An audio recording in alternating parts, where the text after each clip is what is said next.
too. Okay. And then that one looks like it's going straight to you. That one has all of us.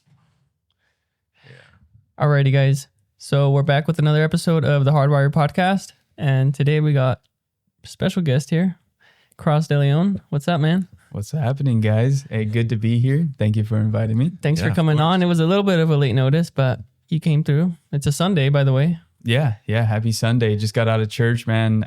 Sunday morning. Yeah, Sunday morning. Got out of church. Came straight here. That's awesome. Sweet. Alrighty. So, for anybody that doesn't know you, I just know you as like the serial entrepreneur. Like you have a lot of things going on. From what I know, it's some insurance stuff, some real estate stuff, and Cargo Pros, which is pretty unique here. Is that what you would say you do? Like, Yeah. I had. That's funny that you bring up serial entrepreneur. I had just thought of that one day, and I was like, you know what? That's a good tag up for my Instagram. So that's what I put. But yeah, I got 3 different businesses, all 100% owned by me. Insurance. I have a real estate holding company, and then of course Cargo Pros, my newest baby, a moving company, which is unique to our area because there's not very much of us doing that around here. So yeah, that's what I got. Do you think that were you intentional with like those 3, or like what kind of like led you to start those specific industries? Yeah, good question. So I guess insurance and real estate were hand in hand. More of like, yeah. There were influences from other people that I already kind of knew in those industries. And so knowing them and knowing what they've done already, I was like, you know what? I think I can do this too. And had some mentorship, some guidance in getting into both of those industries. Under my real estate company, or real estate holding company, I picked up my first rental last year. And so that's what I use that for. And the insurance brokerage, I kind of like to tell people right now, the insurance brokerage is like a teenager. You kind of just got to keep an eye on them, but it kind of does its own thing. Like I have a couple assistants at the office. They take care of most of the day-to-day stuff, and I just, like I said, keep an eye on everything, answer emails, answer calls, answer texts, and make sure everything's flowing. The Cargo Pros movers, that's my baby. That you gotta feed it. You gotta bottle feed it. You gotta keep an eye on everything day to day. Be really in it and bring it up. Nurture it basically. So that one's as least passive right now. The least passive. still in its infancy. Exactly. I'm very active in that one right now. Perfect. Mm-hmm. Okay, so I guess I'd like to know a little bit of all of them, honestly. But the one I don't really know much about is probably real estate and insurance. So what exactly do you do in real estate? Yeah, well, the real estate, like I kind of touched on a little bit, I started in real estate, and that's kind of, I was just door knocking, trying to do more of the wholesaling thing. I think you've probably talked to a lot of people who try to do that. There's a lot of gurus out there, and it was a lot harder than I had thought. So wholesaling is pretty much where you lock in a contract for someone else, and then you sell that. Yeah. Like say I would go to you want to sell your house for XYZ number. Okay. And then I lock in the contract for that amount, and then I sell it to investor you for XYZ plus a wholesaling fee. And that's because, let me backtrack. So that's kind of like the beginnings. That's like an easy way to get into real estate because you don't really need much money or experience. Is the house on the market before No. you do that? Generally, no. Okay. Generally it'd be just something that maybe you would door knock for, or, find it private seller sort of thing. It's so you said you started doing that? Started doing that, and actually with Abel Uloa and Hector Godinez over at House Junkies. Mm-hmm. That's kind of like that was actually like pre-COVID, I think. But so you were just on your own, just finding these deals and then selling them to them. Yeah, getting connected with different people in our industry that kind of do that thing, so I could sell them those deals. And then what? I mean, I did okay, I guess. Man, it's a cutthroat industry though. Like, man, you gotta be out there, man. It's rough. But at least it kind of created the foundation for me to be able to get at least my own first rental that I got last year, like without knowing anything that I know. How did that go?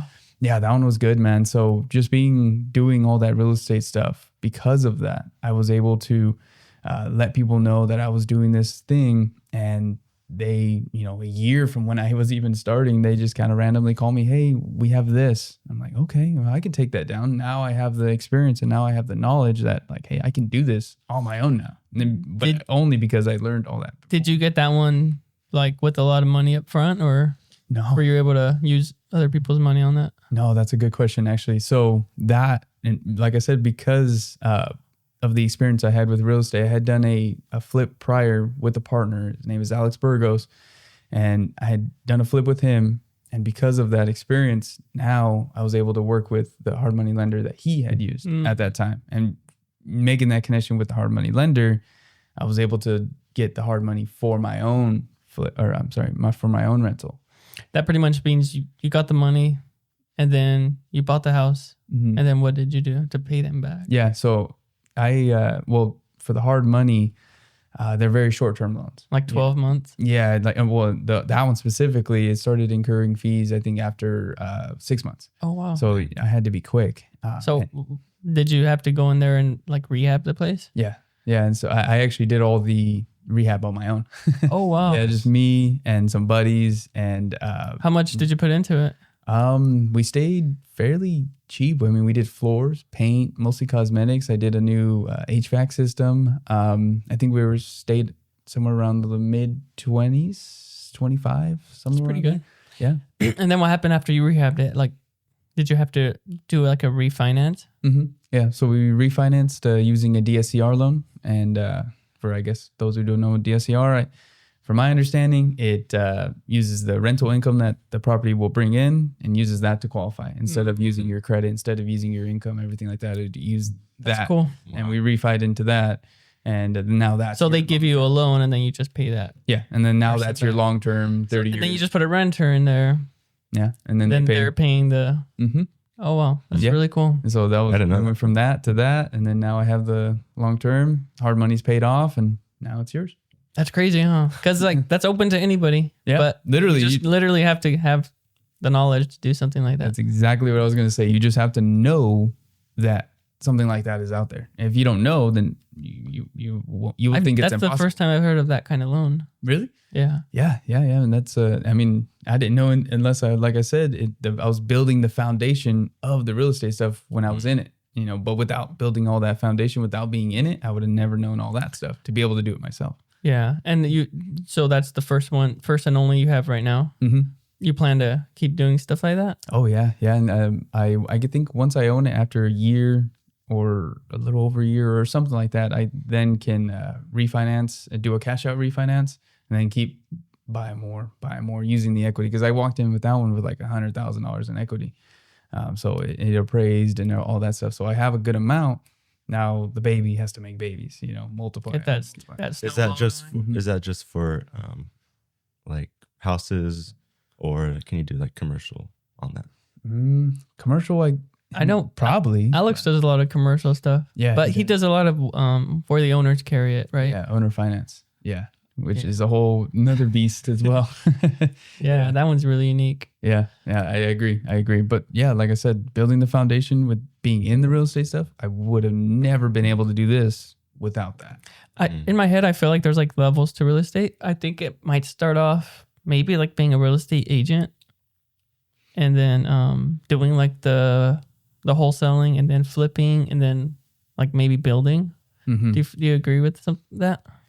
Yeah, I mean, Like you level up. there's definitely levels. Like I said, there's a lot that if you didn't just know how to do it, or if it was even possible, you wouldn't even try, because you were like, well, I can't do this. There's not enough equity in that, or there's not enough this or that or whatever. But just knowing that you can do it, then that opens up the doors. But yeah, there's definitely levels to it. Yeah, you just got to know, man. Yeah. And so how does insurance kick in there?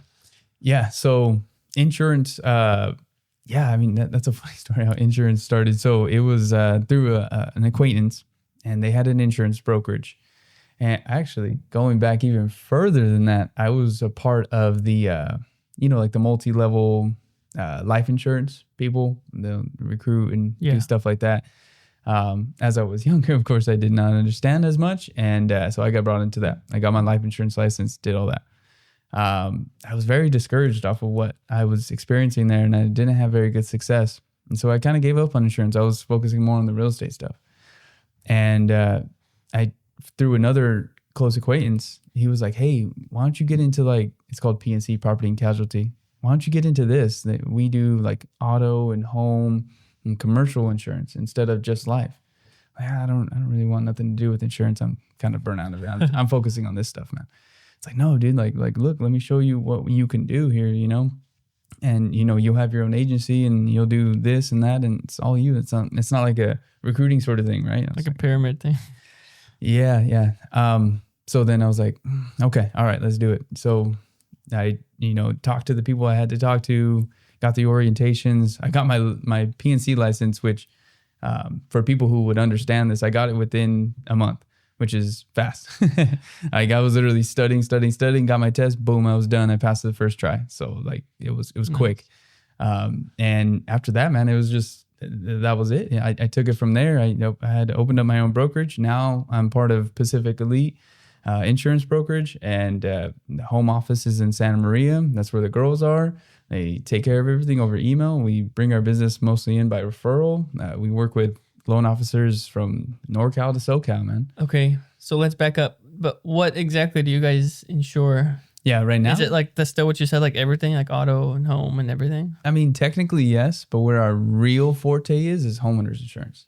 That's like where our bread and butter is. Which is what exactly? So like you say you're buying a house, and you know, you're going through all the process of everything. You got approved for a loan, you made an offer, you got your offer accepted. And now you're towards the end of your escrow, you're signing all your waiver, or you know, your inspections approved, everything like that. You're gonna need homeowners insurance. You can't close on that property without homeowners insurance. But what does that protect you against? Homeowners insurance for it would cover you specifically here in California. The biggest risk is like fire, you know, but it covers fire, theft, smoke, vandalism. You know, tree falls on the property, things like that, right? You want to be covered for then this. Like the people loaning you the money require you to have that. Yeah, of course, because they're taking the risk. It's you have I guess the title, but they have the note, you know. So they're taking the risk on $200,000, $300,000, $400,000 worth of property. So they want to make sure that amount is covered. Has it always been like mandatory for you to have homeowners insurance? Yeah. Well, at least as long as I've been in business. Yeah. Unless you own the property outright, then you don't owe anybody anything. You don't need any insurance if you don't want it. But the banks, they're gonna require you. Like I said, they're taking just like risk. like a car loan. Yeah, same thing. You know, you can't leave the dealership without proving that you have some sort of insurance. Same thing. So that's where we found our forte was. If we can get in with these loan officers, if we can get in with these agents, we can get in with these escrow officers that are dealing with specifically homeowners insurance, they're going to want to get quotes for their clients to make it easier, make it faster, make it better, whatever. That's where we work in. Do you feel like that insurance kind of helps you at all with your real estate? Like, does it? Well, the real estate now, and like I said, it's more of a holding company now. I don't actively go search for deals. I don't actively do anything mostly in the real estate. So the real estate, like I said, just a holding company now. Insurance and Cargo Pros movers, those actually help each other more than anything else. Being as I started in real estate, being as I made it into insurance, being as I made it into Cargo Pros movers, now they are like a little trifecta. So everybody that I met doing real estate, everybody that I met doing insurance, they all also kind of work in the same network with Cargo Pros movers. Explain that. Yeah. So real estate agents, they're helping people move in, move out, right? Yep. They buy, sell. And then we talk to them, say, hey, this is what we're doing. We would love to create a partnership with you, you know, helping your clients move in, move out when they buy, sell, whatever. Like, can we do this with you? And, you know, of course, usually it's overwhelmingly like, yeah, you know, there's no one else doing that around here. So cool, let's do it. And so they all kind of like feed each other a little bit, you know. But that was one of the main reasons I even started Cargo Pros Movers, was because I was like, hey, I have this network. I think I can tap into that. Most of your business in the Cargo Pros is kind of revolving around that, or do you also actively seek just a normal person just trying to move from here to, you know, 40 miles away or something? Yeah. That's a great question. So, I mean, I would say a good amount of our business comes from referral. And, you know, that was one of the ways that I knew that I was like, hey, I can make this work because I have this network. But yeah, I mean, of course, we have a great Google presence. We're the highest rated mover in Tulare County. So people, Nice. if you looked up movers and around me or near me or whatever, we should pop up number one. We have 83 5-star reviews. Like we're pretty highly rated. So anybody should be able to find us. But a referral, those are more powerful, you know. From like realtors? Yeah. Well, I mean, I guess just anybody, but specifically we want to target realtors because like I said, I already know a lot of them. Mhm. And working with a realtor, like say you were selling your house, you already trust that realtor. Like, I mean, you trusted them with probably your largest asset of your life. Buying a house. Exactly. Buying a house, selling a house. So you trusted them to accomplish that milestone. And so if you trusted them to do that, you're going to trust their referral of us, you know. But you wanted to head in that direction where you're just staying in that loop right there?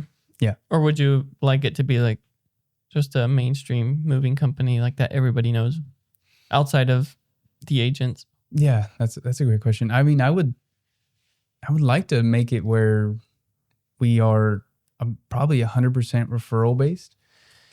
And I mean, as you know, being as another business owner, I mean, that keeps cost of acquisition low too. You know, I mean, we look at all those numbers as well. Because right now I run Google ads, I run postcards, I run cold calling.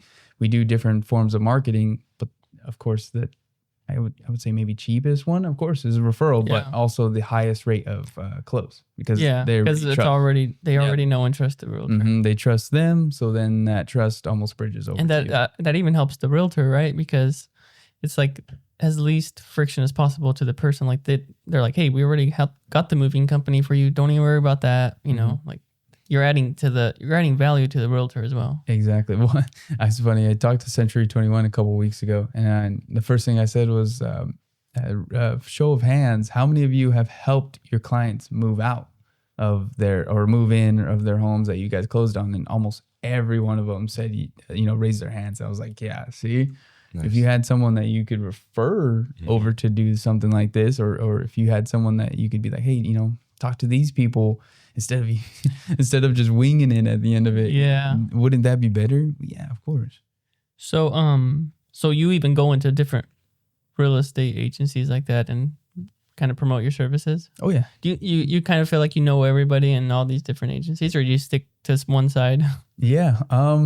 No, man. I mean, even as much people as I know, there's so many more to meet there. I mean, I literally go to like the Tulare County Association of Realtors, their meetups sometimes, and I'll talk to them, and they're like, "Oh, you guys are a moving company. Yeah, we need more of those." And I'm like, "Oh my gosh, I can't get out enough out to these people." It's like there's only one of me, but I got to be everywhere. I got to do more. Do you only do Tulare County? I try to stick to origin of Tulare County, but destination will go anywhere. So like we just took a load out to Idaho, actually twice this last month. Wow. Funny enough. Yeah. So, I mean, we, origin, of course, usually would be Tulare County pickup, but destination, wherever. How's like licensing? Like, do you need a CDL for the moving truck? For the 53 footers or, the 43 footers, like the big, dry van trailers and stuff. Yeah. Is that what you have? None of our guys have CDLs. We all use 26-foot box trucks. So you're 26,000 pounds or below with the GVWRs. And so we don't need CDLs. If you were over 26, then yeah, you would. How many guys does it usually take to move one house? Yeah, that's a great question. Varies, of course. I mean, I would say we commonly send out 3 to 4 guys at every job.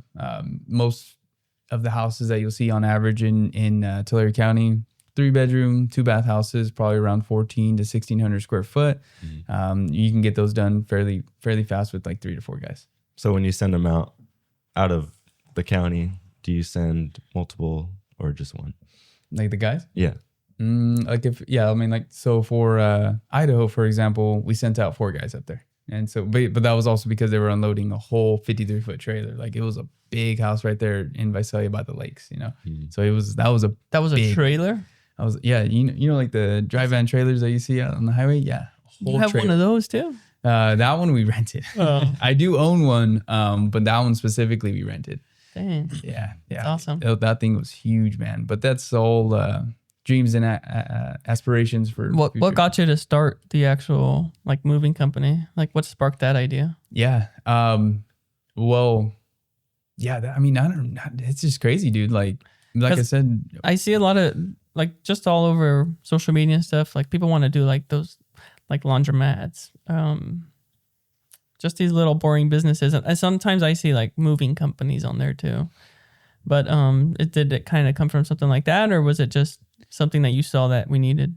Yeah. I guess the three main factors was low competition. I had a big network of people that I already knew, like realtors, of course, specifically that I thought that I could do. And then also too, I had the crew. So the crew that I started with, I still have one of the guys out of three that are still with me right now. Austin, shout out to him.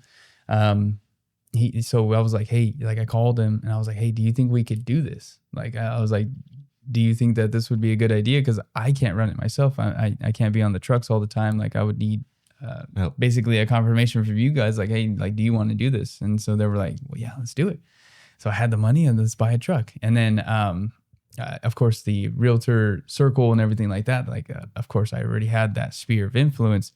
And so I was like, okay, I think I could ask them for business too. Okay. And then low competition, dude. There's only 4 other moving companies in Tulare County, like actual licensed ones. Wow. Yeah, there's only 4. So imagine there was only 4 other lawn care companies in the whole county. Like, yeah, there's an abundance amount of work. That's what I'm saying. I mean, of course, Tulare County, I think we have like the lowest income of the counties around us. I mean, yeah, but there is money here. I mean, that there's money in the areas. You just got to find them. Yep. We're not moving in Pixley. We're not moving in Pixley a lot, of course, but where we are doing them in those affluent areas of Porterville, we're doing them in affluent areas of Visalia and Tulare, Exeter. Like we're moving them, dude. What kind of challenges do you see in like the moving? Every industry has like their own little challenges, but have you seen like a challenge in labor? Or we're kind of like the bottlenecks? Yeah. I think my first problem that I had ran into when I was doing this thing was it's almost like a people business, and probably same as in yours too. Is you got to train, you got to have good people. So I pay my guys. I mean, I pay them $25 an hour. So I think that's like a good range for at least moving. Moving's not easy. You know what I mean? So I was like, hey, I think if I pay my guys well, and I focus on making sure that they're happy and making sure that they have the right tools, the good equipment, like making sure that they're good, I think everything else will fall into place. It like I said, I don't want turnaround for my guys, because then I got to train them again, and then I got to worry. That costs money too. And it costs money, and more than that, it costs my time, because if I have to train somebody, more than likely I'm back out, not as like a mover, but more of like, hey, like let's do this like that. Like, so it becomes time too, Have you, like right now, do you have one main guy that kind of has your back in that? Yeah. Like a foreman? Yeah. I would say my, he's like basically ops manager. He's my right hand, Austin, the one I was telling you about that we started. He's the guy. Like, he understands everything. He'll finish everything from top to bottom with the move. He knows how to take payment. He knows how to do all that.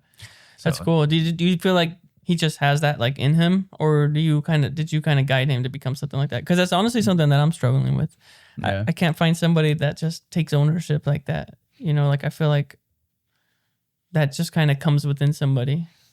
That's a good question. I've never really thought of it. I mean, like, you have other guys, right? Do you see them doing something like that? No. Well, no, I guess, yeah.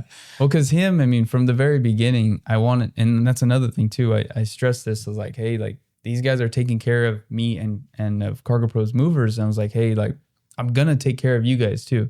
Like there's a lot to be grown in this business. Like don't think it's just like, hey, I'm in one position. I'm going to be like a dead end job. Yeah, exactly. Don't think it's a dead end thing. Like, we can open up branches. You're gonna have your own location over here. Yeah, I was like, dude. I mean, if you want your own truck and you can run another crew under the name, like don't think that this is just where it stops. Like we're in the beginning of this. This is a very young Like if we Are they bought into that? Oh yeah, yeah. Especially Austin too. He's like basically like I said, a right hand, like another owner basically. You do you do any like profit sharing with him, or is it, are you still kind of is it too early on? Yeah. I don't know when this is gonna air. Maybe after I've told him or not. I don't know. But I do want to. I've already been in the works of offering something like a like an equity, like a I think, I don't know what Steve Jobs called it. It's like a buyout equity or something like that. But offering some sort of actual portion of the Cargo Pros.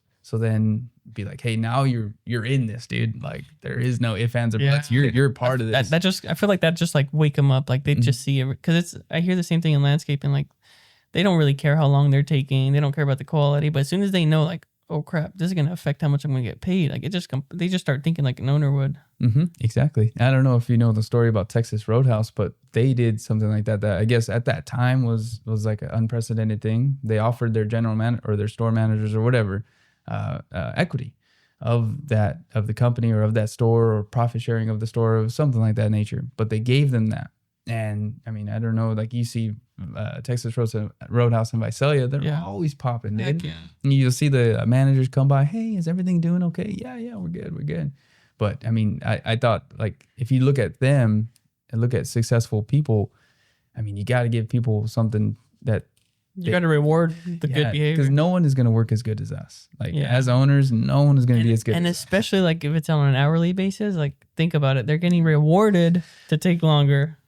Like you're gonna get the results of what you're rewarding them with.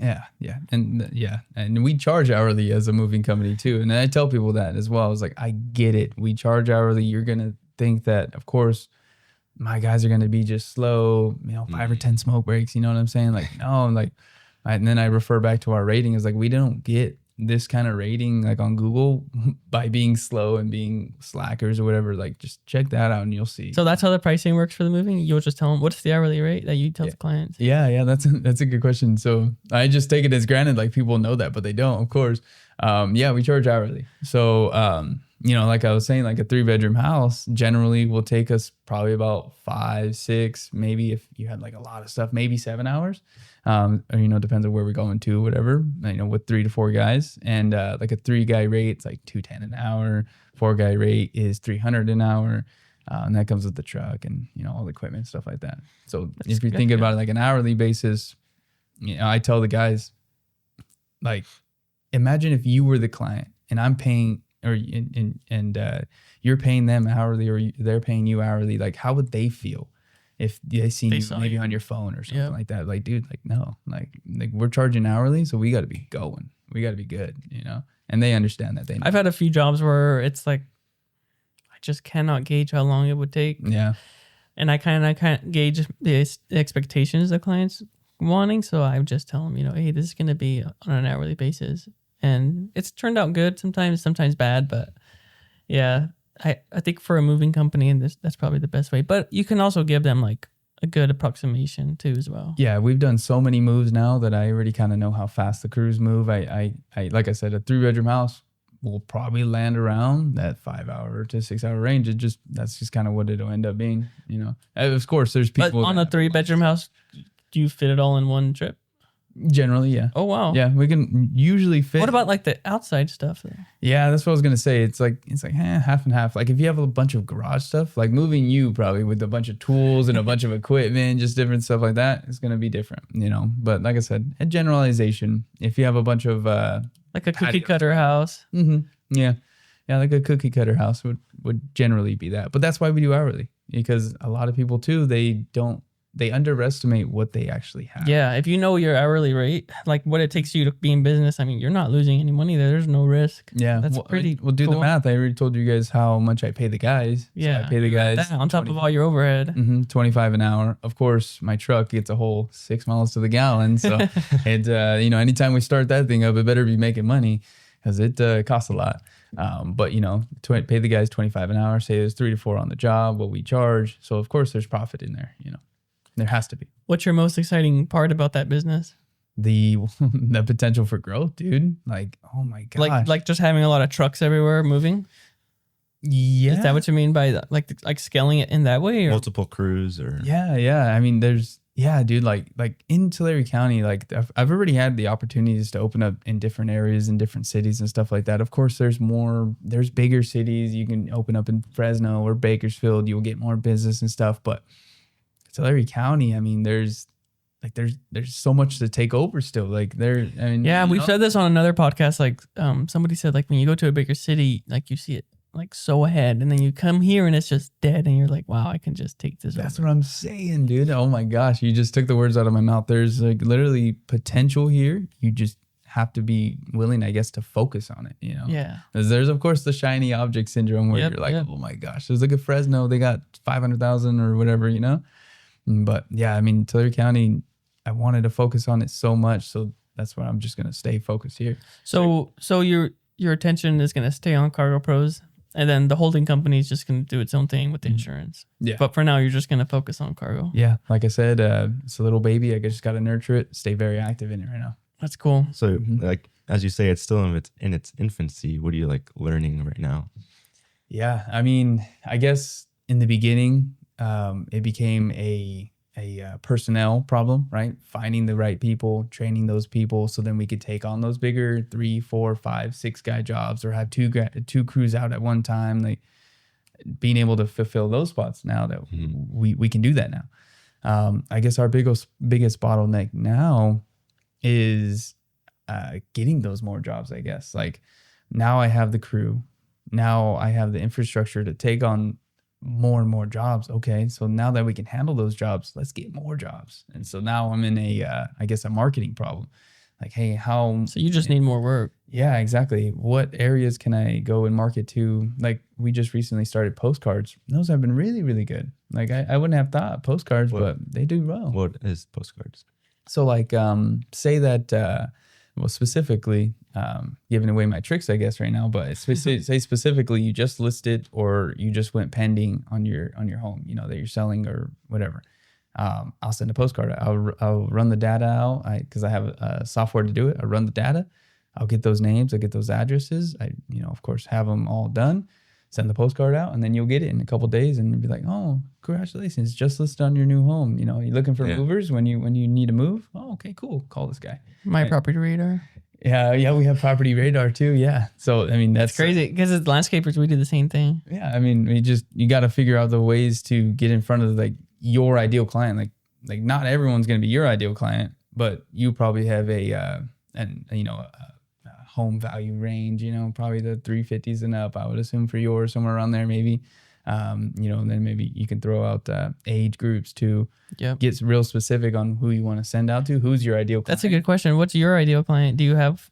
Yeah, I mean, it's like I said, we're not doing a lot of moves in Pixley, right? No Tiptons. But yeah, I mean, there's as far as like geographically, I send them only in Tulare County. And then I'll send them specifically to, I think I do 300,000 or above, like sale price. And then I'll do, like I said, just listed or pendings, and I'll send those. Do you have like a specific kind of like, if you were to make up some kind of avatar, like who would be like your most ideal person, like most satisfied with your service, you're most satisfied working with them? It's usually old people. You don't have anyone to help them. Yeah. Usually old people, man. I mean, old people. They're the cleanest.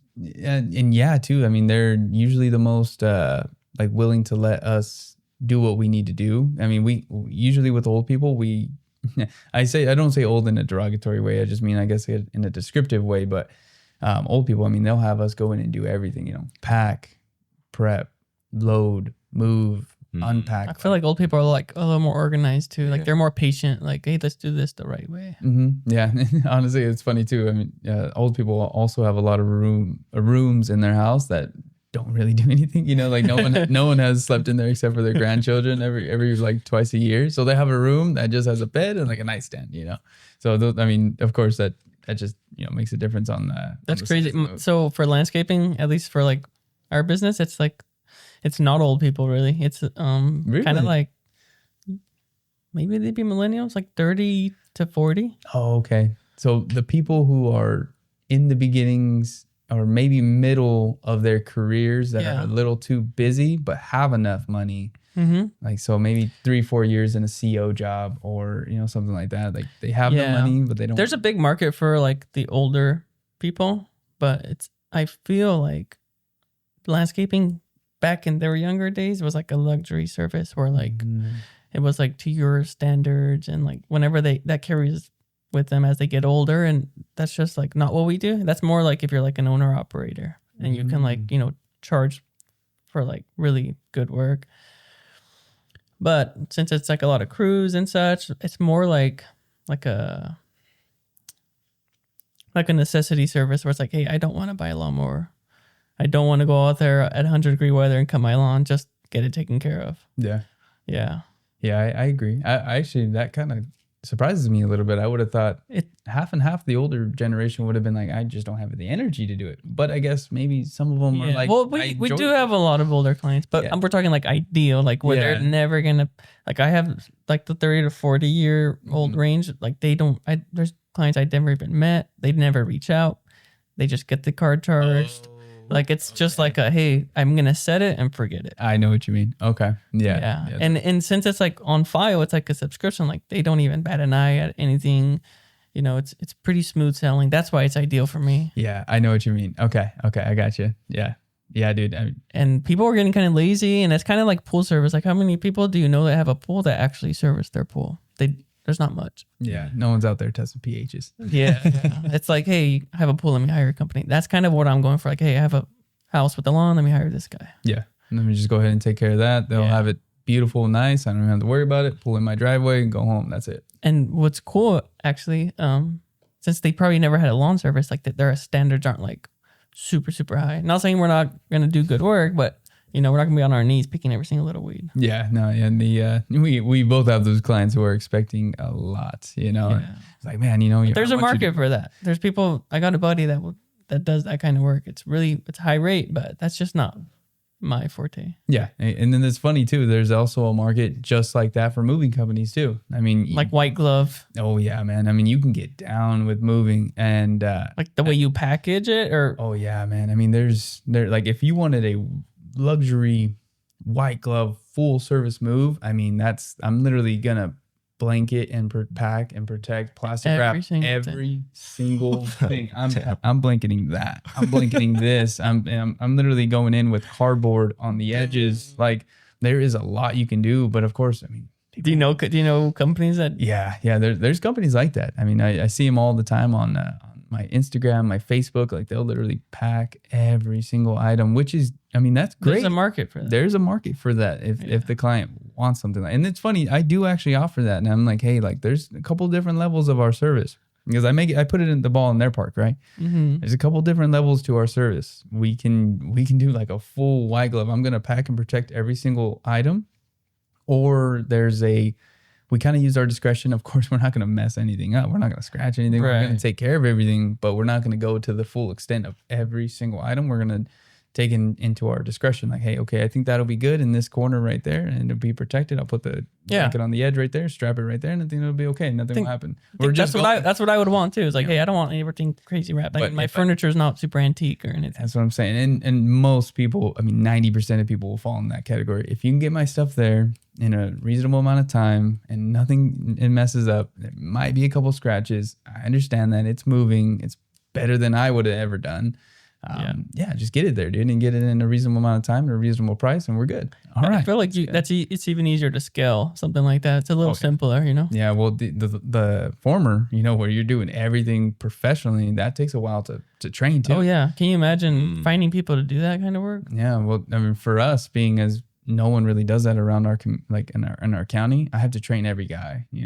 Moving is just a new thing, like a professional moving. Everybody's moved. Everybody's helping. That's crazy because I believe you, but I wouldn't even have guessed that. I would have been like, oh yeah, I can go work for you on the first day and just be as good as everybody else. But you probably think that you can come onto a landscaping company and just be the same way. No, like I have people that are like, hey, can you hire me? Like I do my yard, I need to do my mom's yard. Yeah, like, I've been mowing the lawn since I was 12. I can do it. Hey. But it's like, nah, it's not the same. Yeah. I mean, well, there is not that much training that goes into moving, but I guess maybe I think about it because I guess we do it, but there is training, you know, like you have to kind of know what works and what doesn't. I mean, like, for example, do you know how to take apart your fridge? Like take off the doors No. and all the I electronics? thought it would have just gone in. That's what I'm saying. But 90% of fridges, honestly, 90% of fridges won't fit through a freaking standard front door. Yeah. And if you have Dang. double doors or something, awesome, great. But I mean, 80 to 90% of the time, we're having to take off either that door or the fridge doors. And usually, fridge doors, if they have the water machine going through, I'm like, this is a How do you bunch of learn that stuff?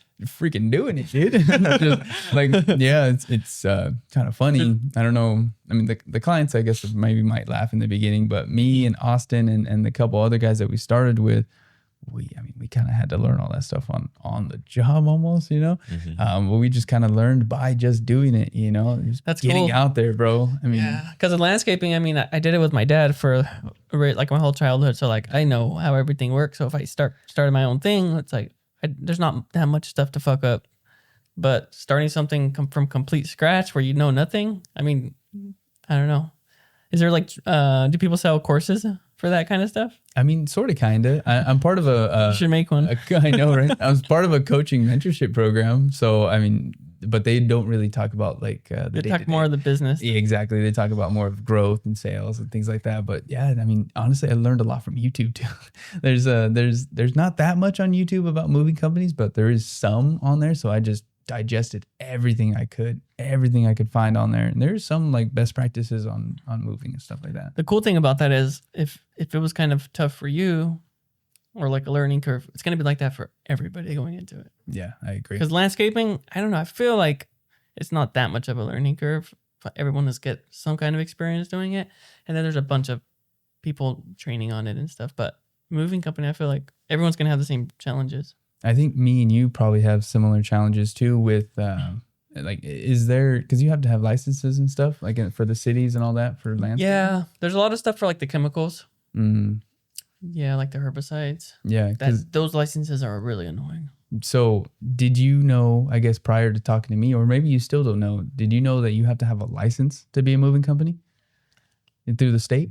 No, not through the state. Yeah. I would imagine through every county you work or city you work in. Well, city too, but specifically the one that can get you in real trouble is you have to have a license. What through is the that state. called? What license is that? It's through the Bureau of Household Goods and Services. It was formerly called the Public Utilities Commission, PUC, but now it's a Bureau of Household Goods and Services. So you have to have a license to be a licensed mover in the state. If not, then I mean anybody can move. I mean I can, me and you, we can all buy a truck right now and start moving it. You know, Just go to the city, get a license, a permit, or whatever. And yeah. But so you can get in trouble if you don't get the license. Yeah, but if you're doing anything with a truck that operates on highways or streets or whatever that are owned by the Government. state, and if you have a truck that does that and you're helping someone move their used household goods For hire. you have to have that license for hire. Yeah.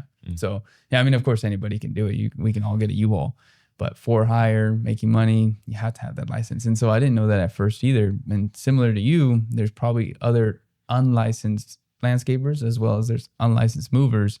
And so we both have that competition too, but that sets us apart to get those real good referrals from like realtors and stuff, because they're not going to want You have to work have with anybody. You have to have a special insurance, like in case of damages or. Yeah, that's the one thing that that they'll require is you have to have the liability insurance. You have to have commercial auto insurance. Workman's comp. Yeah, the workers' comp. And you have to have all those on file and cargo insurance too to qualify to actually be a licensed mover.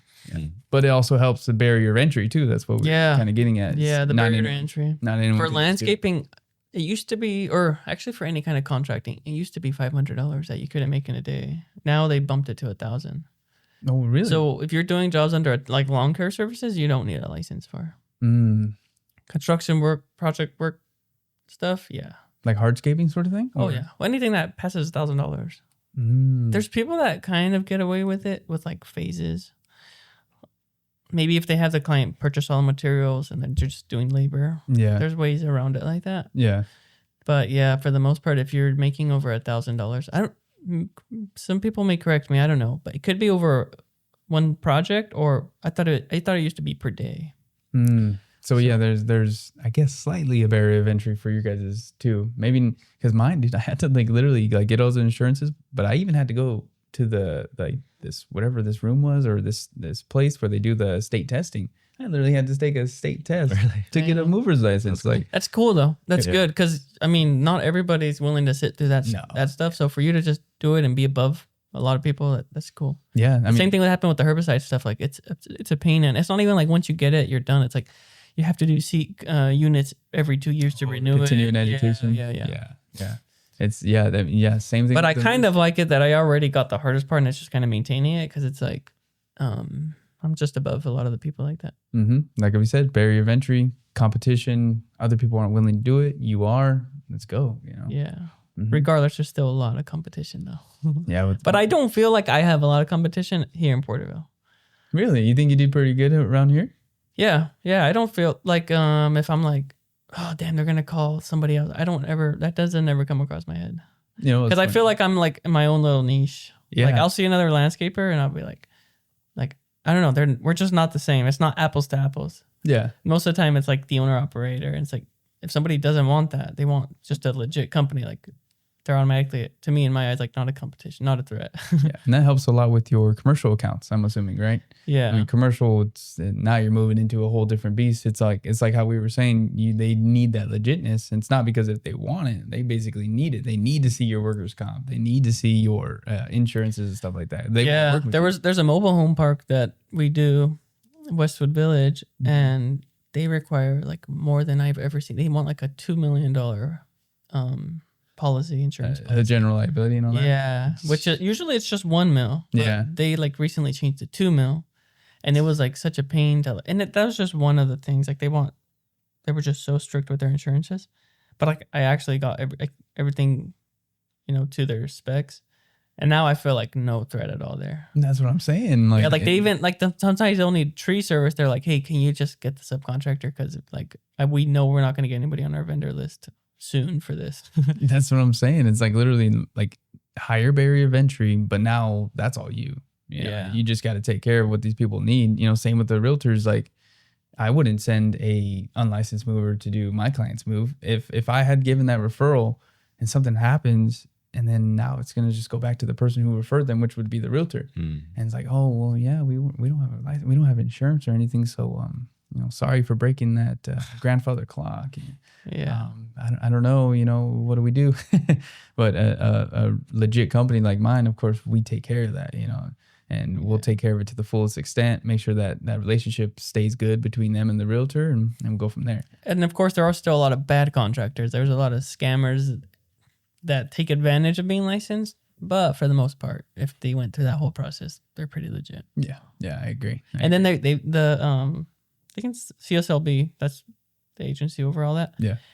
They've been like promoting a lot, like how to like check your contractor, like you go on the CSLB website and you look up their number and make sure they're legit. Like they're promoting that to a lot of homeowners so that they can like stay on the safe side. That's good. Yeah, but then I saw a lady, like a homeowner, saying, hey, they're just a total scam. Like that doesn't mean shit because I got this contractor and he totally fucking scammed me. So yeah, but at least they have an agency that they can go to and be like, hey, well, yeah, contact the CSLB, let them know what happened. Do they ever? What's really common is they'll do stings where they'll like one of the CSLB people will like call you to a fake house, and as soon as you say like 1,200 whatever, like they arrest you. Yeah, and then they'll fine you. Man, the fines are not cheap. Yeah. Talk about California trying to get their money, huh? But that's good for us, Yeah, that happens a lot in Bakersfield. Man, yeah, I didn't even know about that, but I mean that's good for us. Yeah. Talking about commercial clients, have you moved any commercial?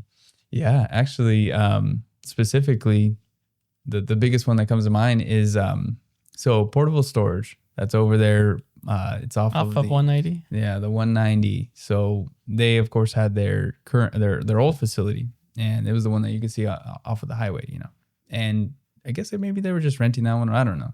But they gave us the task of moving all their clients from that facility to a brand new facility they just built, just about a mile away. 400 plus clients, dude. 400 plus tenants. And I was like, whoa, okay, that's gonna, we can do it though. Let's do it. So we ended up ironing everything out. And yeah, talk about commercial, man. So 400 plus tenants, we moved in, it was like a month and I think 2 weeks. And the last 2 weeks were just kind of like little trickling ones. We just kind of like people changed from doing it themselves to wanting us to do it. But talk about So commercial. how did that work? So they bought out a whole new facility. Well, they built a whole brand new facility. Oh, yeah, they built from it. the ground up. Yeah. And then if you had a unit at their old facility, you automatically got your stuff moved for free. Like if I had a unit there? Yeah. So if you had a unit there, you had two choices. So they gave you two choices. They were like, hey, use the professional movers or do it yourself. And so, I mean, of course, most people were like, yeah, just have them do it or we'll watch them or whatever, But most people chose for the professional movers to do it. So yeah, for no charge to you, the tenant, you would get moved over to the new facility. And then Portable Storage themselves would pay us. What'd they do with all that, the old stuff? I think POSD bought the old facility. Yeah, I don't of course know much of the details, but POSD was moving everything in as we were moving everything out. Yeah. Was there any headaches that you may have learned from? Oh yeah. Of course, I had a crew of 12 full time Monday through Friday. I think we would start. It was in the summer, so we started at like 5 something in the morning. I think we would start just because it was before the heat and everything, Right. So that was like a huge, like, hey, I'm the leader of all these guys now. Like, we got to make sure our processes are good. Like, we had clipboards and spreadsheets out and making sure everything went really, really well on the back end. So then they could do everything on the front end. So that was like a real big learning curve right there too. What about like a miserable client? A nightmare of a client? Like in general for that move or in general? Cargo Pros. Yeah, I mean, we've had our fair share of course, people that were like, maybe not satisfied. And I, in my opinion, I mean, we do a really good job, dude. And so they weren't satisfied. It's just bad apples. Maybe, yeah. I mean, all of us will have them. I get in a bad mood on those ones, right? I get, maybe angry with us or myself or whatever. Like, what could we have done different? And then the next move, we'll have like a 5-star rating. And then like people will like love us and they're like thanking us all the way to the door, like buying us food, like buying us pizza and lunch and feeding us. And like I said, thanking us all the way until we're out in our truck. Like, so it's like, man, okay, that happens. We do good. It's just maybe those will be those days, Yeah. And it can even be in the same day or like a text back to back, like somebody chewing you out. And then the next one, like, thank you so much. Yeah. And so it's crazy because like the negative ones still hold you down more than those positive ones. It's like you'll go to sleep thinking like, fuck. Yeah. I could have done I should have just not done that job or whatever you could have done different. Like, but I feel like if that stuff stresses you, it's because you care, right?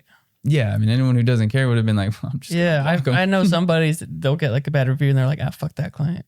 Yeah. Like it won't even bother them. And I'm like, oh, they just don't care as much. Yeah. And to me, man, like I said, they'll ruin my day, dude. And I'm like, okay, what can we do? I like if anything happens, right, maybe we scratch the table or something and, maybe in transport or whatever, like, yeah, let's take care of it. If you want me to buy a new table or whatever, like I take this seriously. I want to make sure that everything is good, Yeah. I don't want this to be like, oh, okay, well, sorry.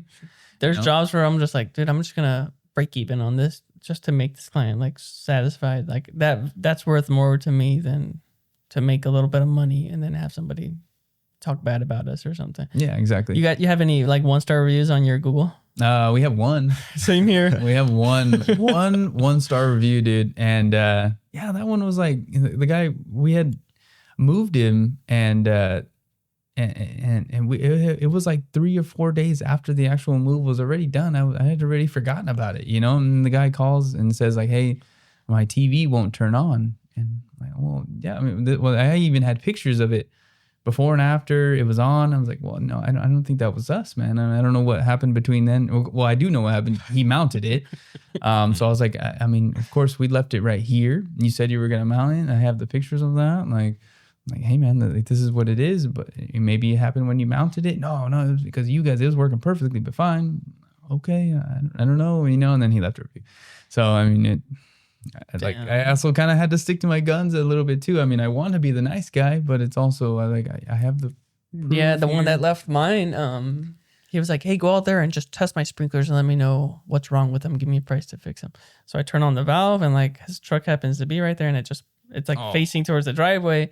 But I was like, "Oh shit! Well, so I just go over there and just move it to the lawn." And I keep doing my diagnostic, and then that was like the first day. That was like just getting into the property. And he's like, "Hey, dude, you like totally put water spots all over my truck. Like, why wouldn't you tell me to move it?" And I'm like, "Dude, I didn't know it was facing the truck, but I fixed it, So that was that. And then whenever I was like, "Hey, it's going to cost this much."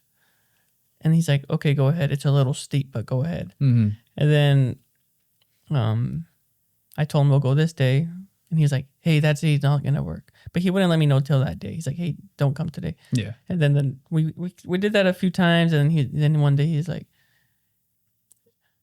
"Tomorrow's going to work." And I scheduled it in the morning. And then he's like, "Hey, can you just come later in the day, like 11? I'm like, "Sure, we'll do 12. He's like, "Okay." And then 12 comes around. I was like, "Hey, can you my wife and kids are still sleeping. So can you come even later so my family can get appropriate rest?" And I was like, "You know what? I think it's best if we just don't do this job." Yeah. Like, I don't think this is going to be a smooth job. And then he's like, "Really, dude, you're going to just leave me hanging like that? I didn't think you'd be offended by that." And I just like left him. And then he left like this big review.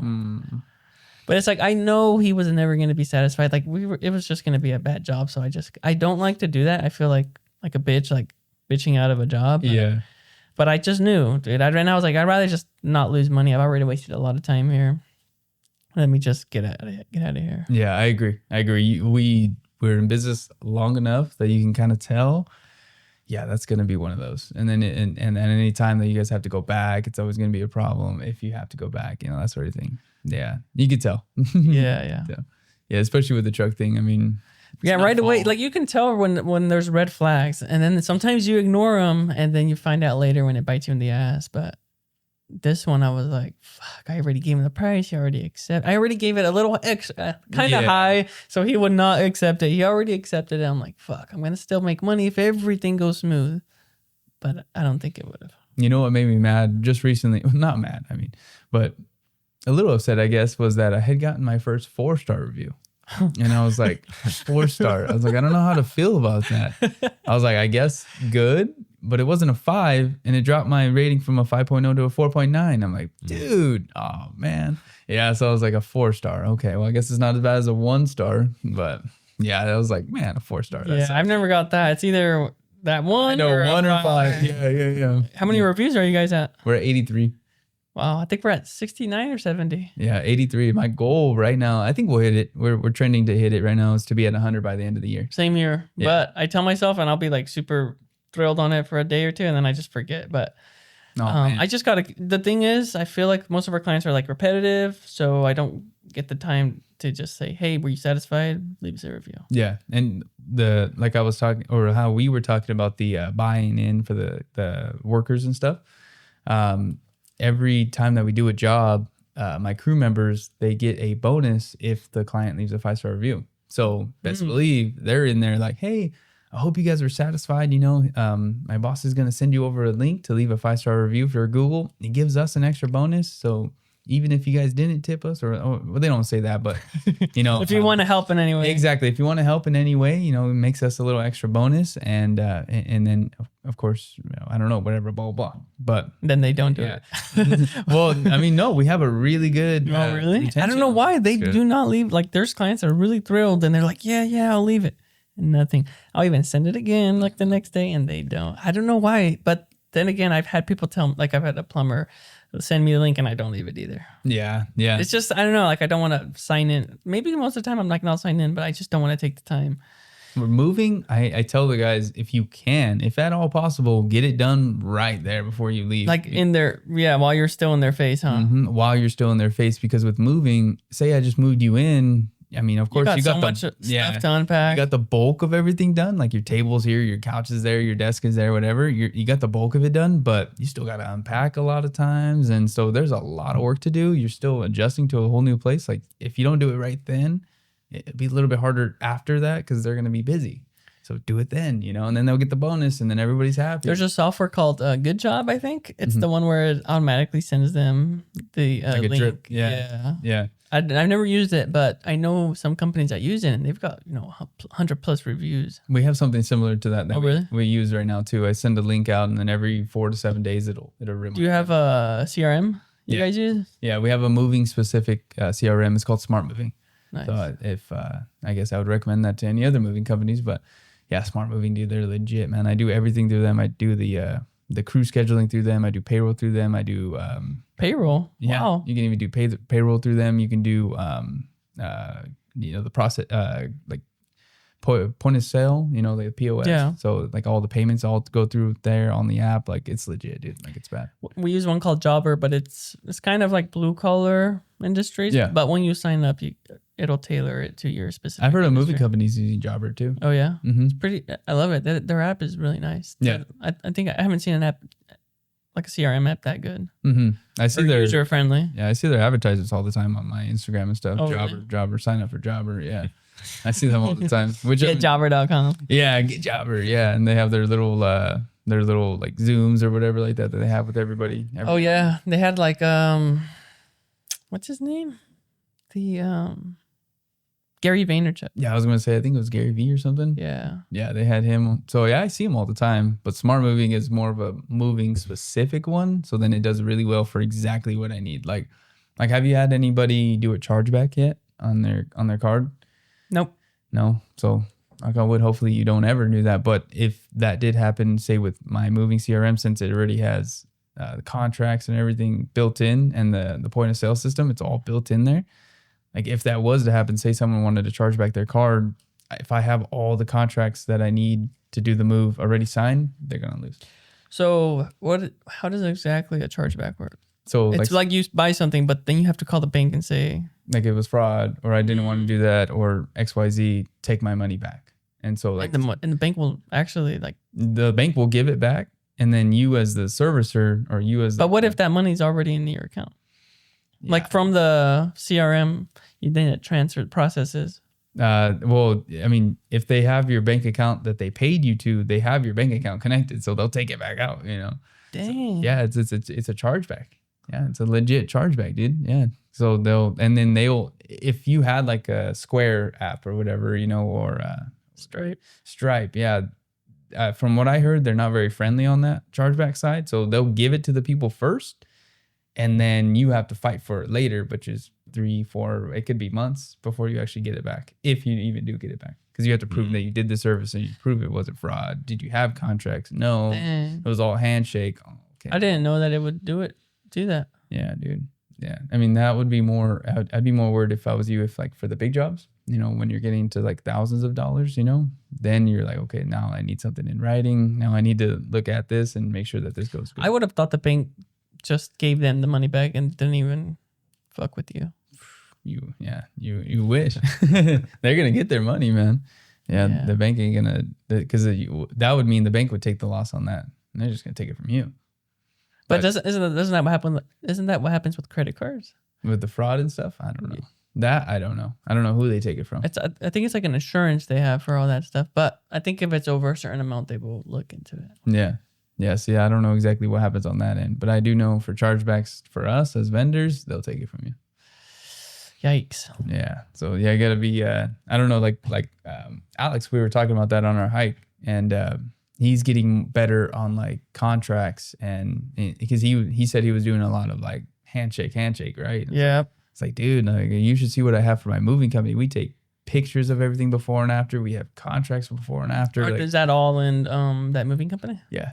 Yeah. Cool. So you can take your pictures and it goes straight into that software, and then I can just go back to it at any time. You don't have to like keep it in your camera roll, which is better for the guys because they don't want to take up all. There's a big one called Company Cam that had started that. I've heard of that. Yeah. Yeah.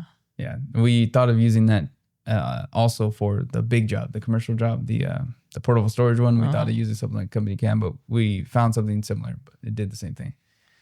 Yeah. That's cool. I wish I would have started with that. I feel like now it's such a pain to transfer to something like that because everyone's already enlisted. I'm like hoping like in 5-10 years, like they're going to make it like a seamless transition.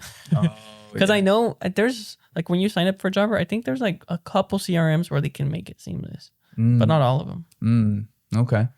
Yeah. Or if you have everything on QuickBooks, like if you're really old school, yeah. you could transfer everything. Yeah. And that's another thing. The Smart Moving, it also integrates with QuickBooks too. Like if you want to do your numbers in there too as well. I meant to say Excel, not QuickBooks. If you have like a spreadsheet, Excel, you can transfer it. Cool. Yeah. So like switching gears, you got your 3 businesses. Mm-hmm. What is like the average day for you? Like time allocated to each, maybe. Yeah, that's a good question. Well, most of the morning is dedicated to dispatch. So that'll be more of like, okay, we have the jobs that we have for today, dispatching the guys, making sure they have the right equipment. And we usually get to our jobs, at least in the winter time now, we'll get to the jobs around like 8:30 to 9:30, somewhere around there, depending on how early the people want to get up. So I'll be dispatching trucks, making sure everything's good, making sure the crew lead knows what to do, making sure the crew notes are updated, all that stuff in the morning. And then during the actual day, I'll usually get calls from the insurance brokers being like, hey, check on this, answer this.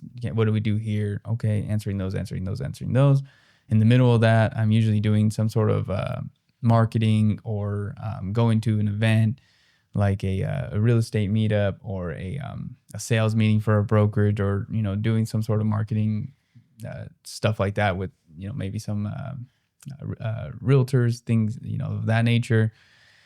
Hit the gym. Yeah. I guess before all that, I'm hitting the gym at like 5 a.m. Do a hike.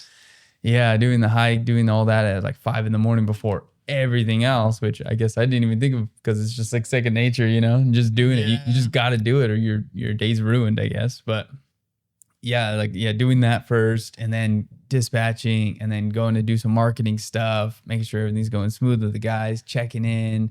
If it's local, I'll usually go over there and like take some videos, take some photos, do some content, like just different stuff like that keeps everything growing. Is the insurance pretty passive?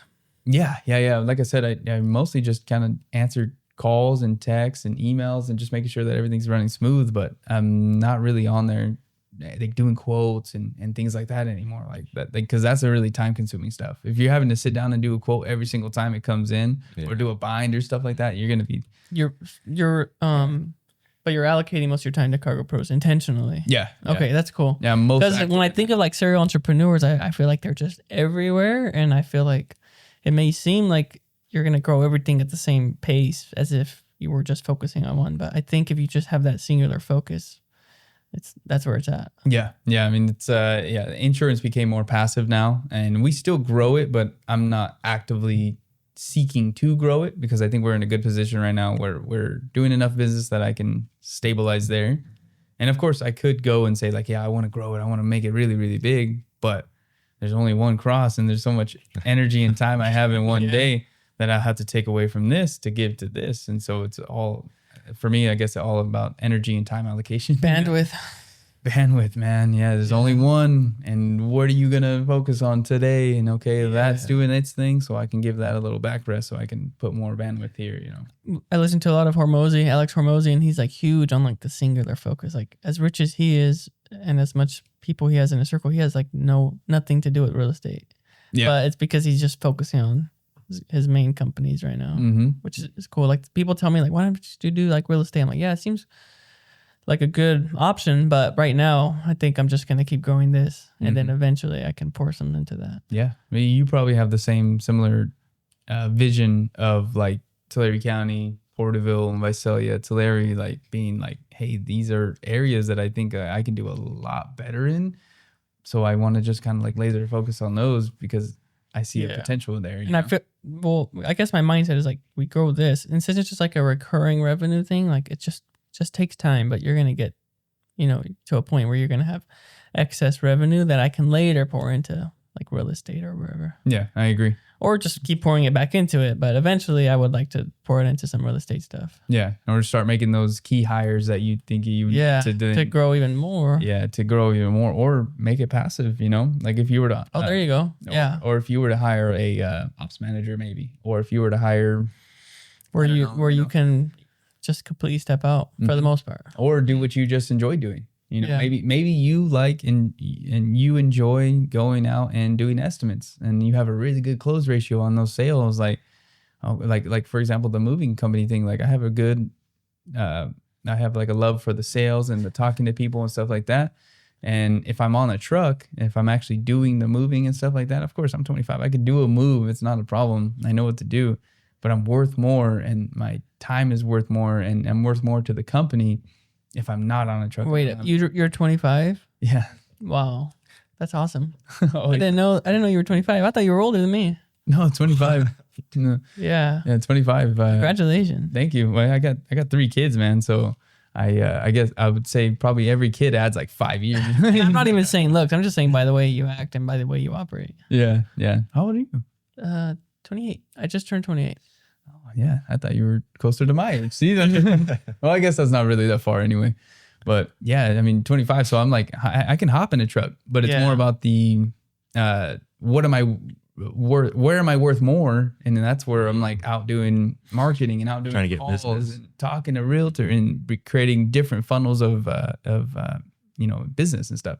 That's where I'm really worth. So if you can get that good hire that handles everything, like Austin. The backenders. Yeah, Austin, he can handle the crew, so then I can handle other things. Like he understands how to dispatch. He understands like what every job needs. He understands how to read crew notes and stuff like that. So because of that, I can focus on different things. And later on, you might start to like something else, and then you'll just have to find someone to do the sales. You know, you don't even know what you're gonna like in the future. Because I used to like being in the truck doing the yards. I used to like it, and then I started. Now I like doing the sales. Yeah. And then I'm kind of starting like the number side, like the back end, where I'm just like seeing everything on the computer, like the dashboard, trying to get it more profitable, little tweaks. Seeing where you can scale, where you need to. But I'm nowhere near the point where I'm gonna hire, where I can just have somebody, doing the sales and stuff. Yeah.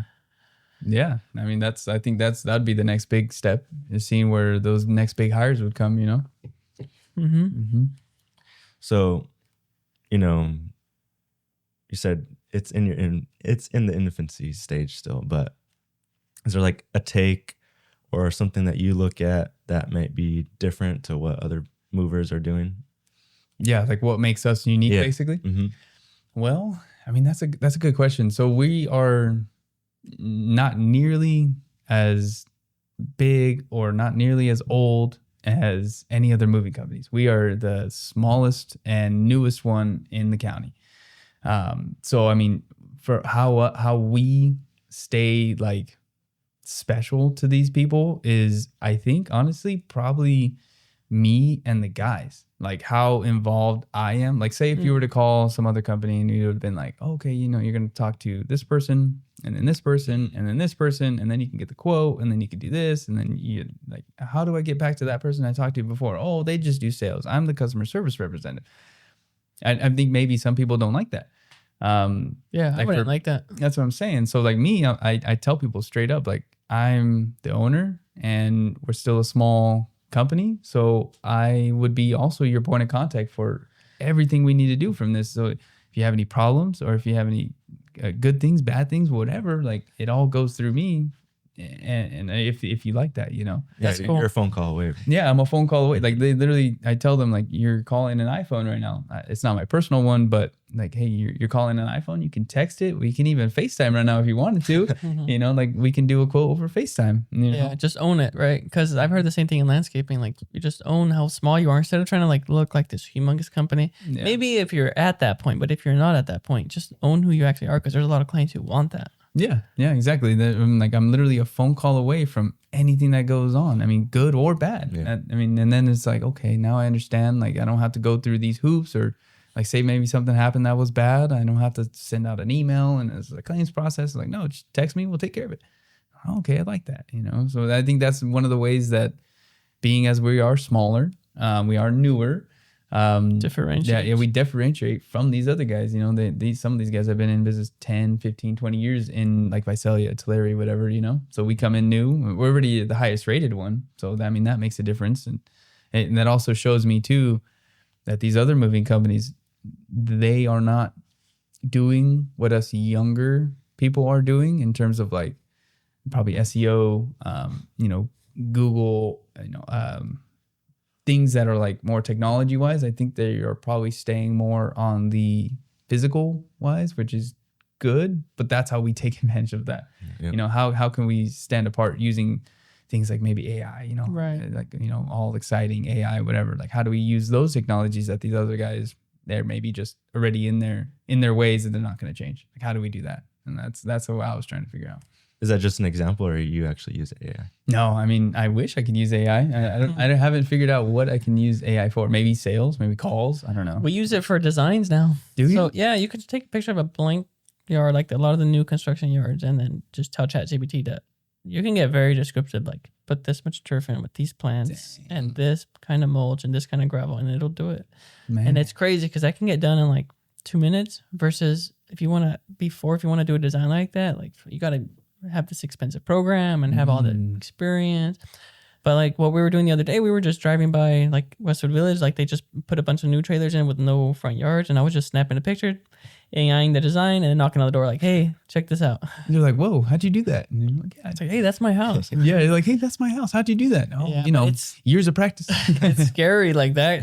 Like all the people that are doing like these crazy designs, like I feel like AI is coming after them. Yeah, well, I mean, well, I guess specifically, like I know there's softwares out there for moving companies that, like, you know, say that I met up with you right now, and this is your house, and we want to move it. I'll come in and I'll just, you know, be talking to you, and I'll have my phone recording everything, and then you go home, and then AI, you know, tracks everything like size wise and based off of other dimensions. Like this was a, you know, a 4-seater, 6-seater table, and it would use AI to basically take measurements and Oh wow. pound and weight. And so then you can go back to the client and say like, hey, okay, so based off of this, I got, you know, 1 sofa, 1 table, whenever, blah, blah, blah, blah. And this is based on the weight that it has, this is the cubic feet. So we'll need probably 2 trucks for this one, probably 4 guys for this one. Every guy can move around 500 cubic feet per hour, you know, this or whatever, blah, blah. And so it uses all that as you're just going in and you're talking. So it's less of a guesstimate and more of a like actual, they pulled every item in that video, you know. I've seen even people do estimates with it. Like, hey, this client wants 500 square feet of grass and 10 plants and this kind of gravel. And it'll like break down the estimate and like how much you should charge according to your area.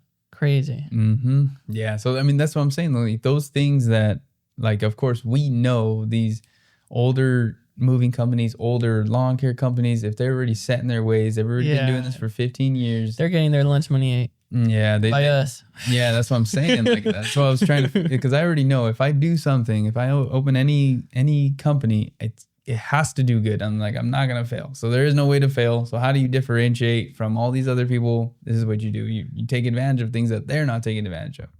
Yeah, it's just got to figure those out, I guess. Alrighty. Good. Well, yeah, we're coming up on hour 30. I think. An hour and a half. Yeah. Is that what you said? Yeah. Oh, That's how long we've been talking. Yeah, an hour 26 right now. Yeah. Yeah. Time flies. Time We got some flies. good conversation. Yeah, time flies when you're having fun, huh? Thank you so much for coming on. Anything you want to plug? Yeah, I mean, anybody that's seen this podcast, I mean, you're probably like-minded just like us. You probably have a business. You probably have something like that. I mean, I hope that you were able to take something away from this, you know, and you know, as you heard, I have an insurance brokerage. I have a real estate holding company, and then I have a moving company. So anybody in that industry that would want to talk to me about that, just follow me on Instagram. Where can they find you? Instagram is probably my best business card.